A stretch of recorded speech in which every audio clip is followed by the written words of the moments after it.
दोस्तों, आज की कहानी है पति पत्नी का रिश्ता जन्मों का होता है। दोस्तों, कहानी शुरू करने से पहले अगर हमारे चैनल को सब्सक्राइब नहीं किया हो तो कर लीजिए ताकि आपके पास पहुंचे हर रोज नया वीडियो। समर्थी, थोड़ी देर पहले आरती का फोन आया था। 7 लाख रुपये मांग रही थी। दूसरी तरफ फोन पर मेरे साथ मेरी माँ थी। 7 लाख रुपये पर किस लिए उसे इतने रुपये की क्या जरूरत आन पड़ी? मैंने हैरानी से पूछा। जरूरत नहीं पड़ी उसे, बस उसे लगता है आलोक ने इतने रुपये हम पर खर्च किए तो उसे वापस मिलने चाहिए। आलोक ने इतने रुपये कब खर्च किए तुम पर? अरे, जब हमें घर खरीदनी थी तब आलोक ने 5 लाख रुपये नहीं दिए थे और हमारे छोटे मोटे खर्चे सब छोड़वा रही थी।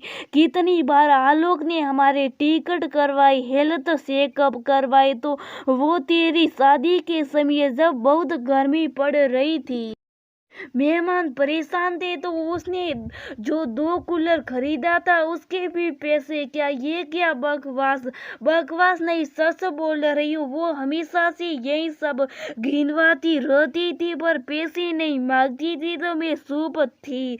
पर आज उसने पैसे मांगे, उसके पर घर के लिए पैसे आलोक ने अपनी शादी के 2 साल पहले दिए थे।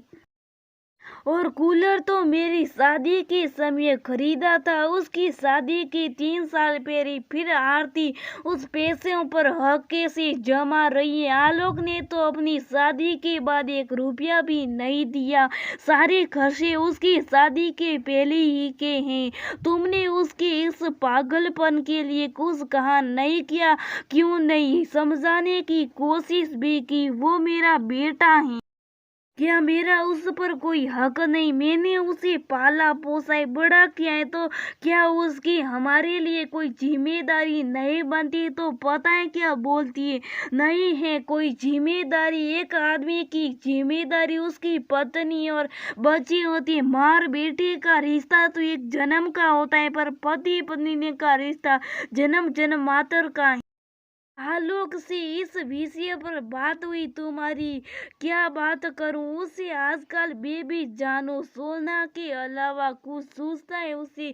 कुछ बोलो तो मुझे और तेरे पापा को ही सार बात सुनाता। दुखी सवर में माँ ने आलोक पर तज कसा। कोई बात नहीं माँ, तुम चिंता मत करो, मैं कुछ सोचती हूँ माँ को। ये बोल फोन मैंने रख दिया, पर समझ नहीं आ रहा क्या करूं। माँ ने कुछ ज्यादा ही उम्मीद आलोक से लगा ली थी। आलोक पढ़ने में अच्छा था तो माँ पापा ने हमेशा उसे अच्छे स्कूल में पढ़ाया। यहाँ तक अपने शहर में अच्छा स्कूल होने के बाद भी +2 करने के दिल्ली भेज दिया। IIT के इंट्रेंस क्लियर हो जाए इसलिए महंगे कोचिंग इंस्टीट्यूट में नाम तक लिखवाया। पैसे कम पड़ रहे थे तो माँ ने अपने कुछ गहने बेच दिए थे। जब मैंने माँ को टोका था तो माँ ने यही कहा था एक बार नौकरी लग जाने से आलोक की इससे ज्यादा गहने खरीद लूंगी। फिर कुछ और गहने इंजीनियरिंग कॉलेज की फीस भरने में लगे। ऐसा नहीं था कि आलोक ने माँ के गहने बनवाने के बारे में नहीं सोचा, पर माँ का ही मन हुआ कि अभी घर खरीद लिया जाए। पापा को कुछ लोन मिल गया और 5 लाख आलोक ने दिए, जबकि आलोक उस दिन समय आरती को जानता तक नहीं था।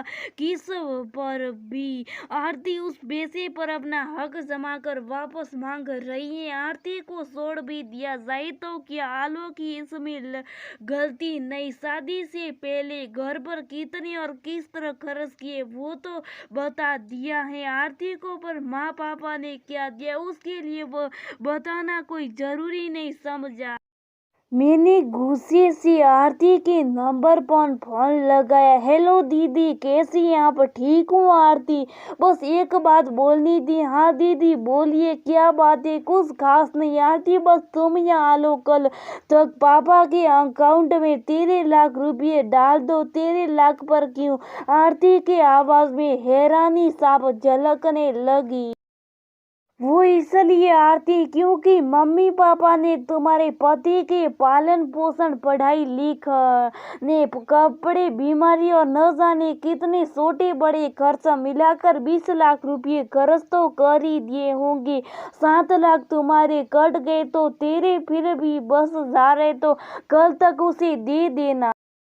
पर दीदी हर माँ बाप ये करते, कोई भी संतान उसके पैसे नहीं लौटाता पर लौटाना चाहिए। आरती पति पत्नी का रिश्ता जन्मों का होता है, माँ बाप और बेटे का थोड़ी, तो फिर पैसे तो आपको भी उन्हें देना चाहिए। उसने मुझ पर ही पलट कर करना सा तो मेरी चिंता मत करो, मैं उन्हें दे दूंगी। अभी तुम पापा के अकाउंट में पैसे डालने के बारे में सोचो।